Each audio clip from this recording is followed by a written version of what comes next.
एकादशी रही है। एकादशी की बड़ी महिमा है। एकादशी के दिन चावल छूना भी मना है।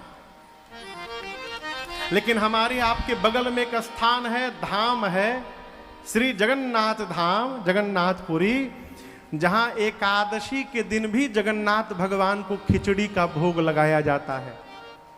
पूरे धरती पर एक इकलौता स्थान है। जानते हैं क्यों? भगत के कारण। इसी चौपाई पर ये प्रसंग है पूरा। भगत प्रेम बस सगुन सोई। एक माई थी जिनका नाम था कर्मा। क्या नाम था? कर्मा। एक दिन दोपहर में मंदिर में गई कर्मा माई, तो स्वयं बेचारी के पास कुछ था नहीं, मांग मांग के खाती थी। दोपहर में गई जगन्नाथ भगवान के मंदिर में, देखी पुजारी जी भोग लगा रहे हैं। तो मां ने सोचा, बताओ भगवान को सवेरे से भूखा रखे पुजारी जी, दोपहर में भोग लगा रहे हैं।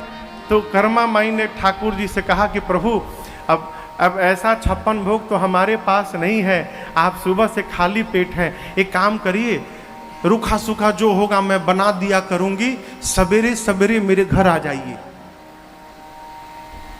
बोल कर गई तो उनको विश्वास था कि भगवान आएंगे। सवेरे उठी, न नहाई, न मुंह धोई, न चौका बर्तन साफ की, न चूल्हा साफ की, उसी तरह बर्तन में खिचड़ी बनाने लगी। खिचड़ी बना के जैसे कर्मा ने रखा, एक 8 साल का बालक दरवाजे पर आया और कहा, माँ जल्दी से खिला दे, भूख लगी है मुझे। कन्हैया आए, कर्मा मैया ने उनको खिचड़ी खिलाया। उनका नाम कर्मा नहीं था, उनका नाम कुछ और था। लेकिन भगवान कृष्ण आ जाते थे और थोड़ी भी देरी होती थी भोजन बनने में तो कहते थे, जल्दी कर्मा, जल्दी कर्मा, विलंब मत कर, जल्दी कर्मा। तो भगवान कृष्ण जब कहते थे जल्दी कर्मा, जल्दी कर्मा, तो ये कर्मा से उनका नाम कर्मा बाई हो गया। रोज भगवान खिचड़ी खाने आते थे। एक दिन आचार्य संप्रदाय के महात्मा थे बाबू, दक्षिण भारत के रामानुजी संप्रदाय के महात्मा। वो सवेरे सवेरे गुजरे तो देखे कि कर्मा बर्तन धो रही है। तो पूछे कि अरे तुम इतने सवेरे भोजन खा ली? बोले नहीं, तो कन्हैया आता है ना भोजन करने। तो बोले हाँ, इतनी बड़ी तुम भगत हो कि तुम्हारे यहाँ भगवान 56 भोग छोड़ के खिचड़ी खाने आएंगे। तो बोले ऐसे तू भोजन करा देती है? तो बोली कैसे करना चाहिए? बोले तुम नहाई हो, पहले खुद स्नान करो, स्नान करने के बाद चौका बर्तन साफ करो, शुचिता लाओ, साफ आंगन साफ करो, स्नान करो, उसके बाद पवित्रता पूर्वक प्रणाम करके भोजन बनाओ, तब भगवान को भोग लगाओ। अब अगले दिन टाइम से भगवान आए तो देखे कर्मा जी अभी झाड़ू लगा रही हैं। फिर भगवान चले गए, चलो आधे घंटे बाद आऊंगा, अभी देरी है। फिर आधे घंटा बाद पहुंचे तो देखे स्नान करके आई हैं, फिर चले गए। ऐसे 4-5 बार भगवान आए गए। अंत में आए तो खिचड़ी बनी मिली। जल्दी जल्दी भगवान गरम गरम खिचड़ी खा रहे थे, तब तक मंदिर में भोग लगने का टाइम हो गया। और जब वहां भोग की घंटी बजी तो भगवान छोड़ के अब भागे मंदिर में।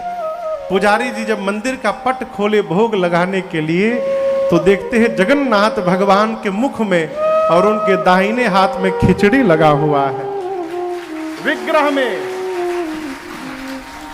पुजारी जी बोले, प्रभु ये 56 भोग छोड़ के कहां कहां घूम के पा रहे हैं खिचड़ी? ठाकुर जी ने कहा कि मैं कर्मा बाई के यहां भोजन करने जाता हूं, और उस महात्मा से बोलो कि जाकर जो ज्ञान उपदेश दिया है उस ज्ञान उपदेश को वापस ले पहले मेरी माई से। सारा नियम बिगाड़ दिया मेरा। वो जैसे भोग लगाती है वही उसकी असली विधि है। पुजारी जी को, उन संत को बुलाया गया। पुजारियों ने कहा ठाकुर जी की आज्ञा है, आपने जाकर क्यों कहा कर्मा बाई से?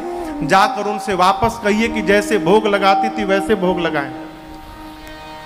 महात्मा गए कर्मा बाई के पास, जाकर बोले, देखो कर्मा, तुम एक काम करो, तुम जैसे लगाती थी तुम वैसे ही लगाया करो। कर्माबाई बहुत प्रसन्न हुई, बोली आपने बड़ी समस्या समाप्त कर दी, आज मेरे कन्हैया को विलंब हो गया, कल से टाइम से भोग लगाऊंगी। एक काम करिए, आज भी आप भी बैठ जाइए, यहीं रुकिए, कल सुबह कन्हैया के साथ भोजन करिएगा।